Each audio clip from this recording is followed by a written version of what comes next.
Now he comes to his confirmation hearings to be Secretary of the Department of Health and Human Services. Kennedy can only afford to lose a handful of Republican votes before he starts needing Democrats to vote for him as well.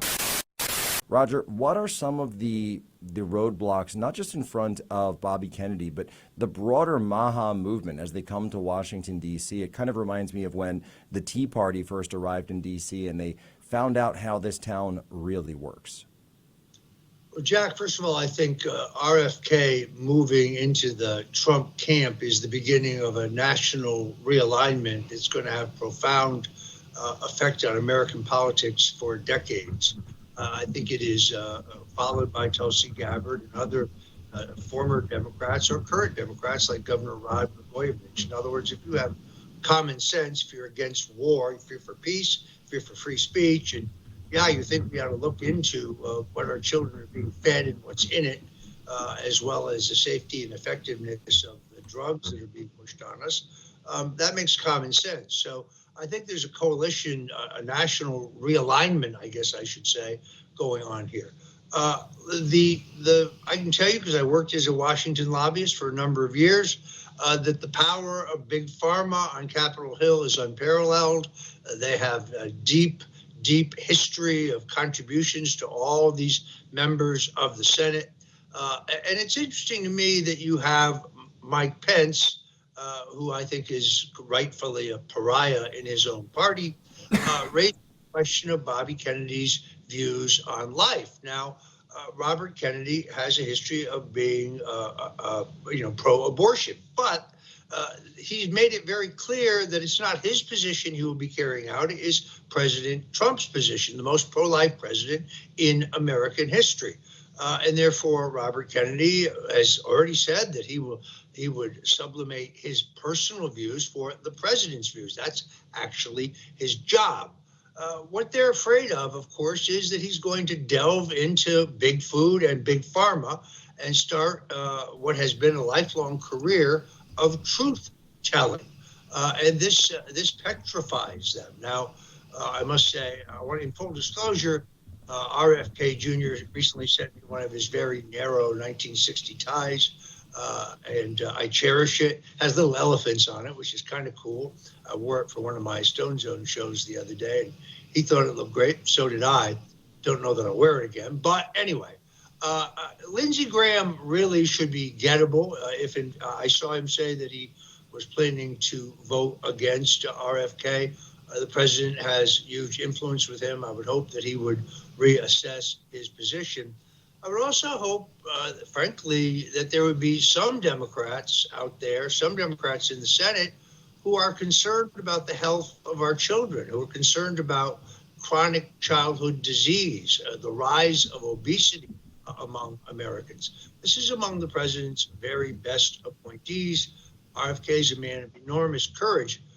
Jack, what impresses me, and I watched him very carefully when he was running as a Democrat, when he was running as an independent, I've never seen any circumstance in which Robert Kennedy made an assertion that when challenged, he couldn't back it up with data, with a study or a source.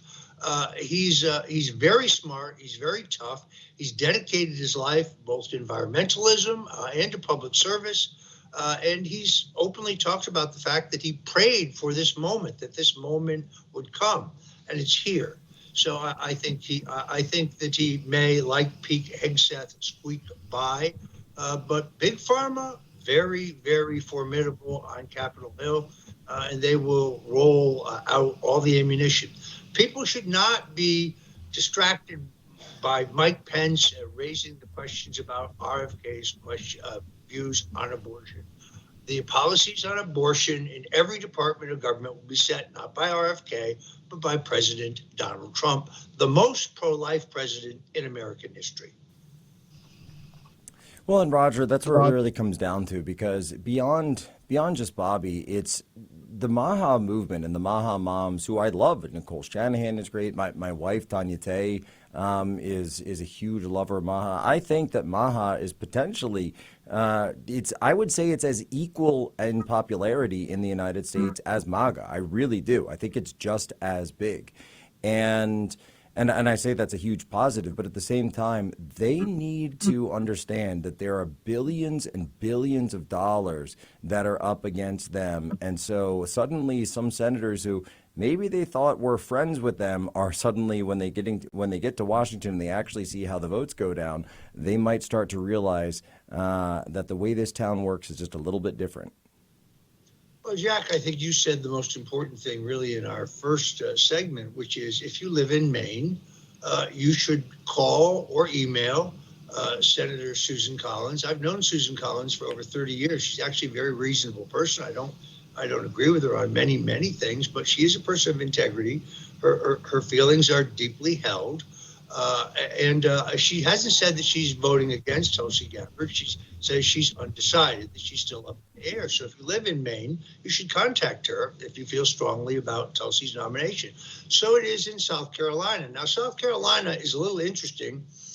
Lindsey Graham doesn't fear a future primary for his seat because South Carolina is one of the few states in which anyone of any party, including those who are in no party, can vote in the Republican primary. If this were a closed primary and Republicans only, well, I don't think he'd even be in the Senate today. But he's habitually saved by left-wing Democrats who cross over to vote for him, and therefore he doesn't fear being held accountable by the voters in South Carolina. But if you live in South Carolina, particularly if you're one of those MAGA moms, now's the time to contact your senator. Keep it respectful, keep it peaceful, keep it civil, but let him know that you support Robert Kennedy and you expect him to follow the president and follow and support the president's nominee.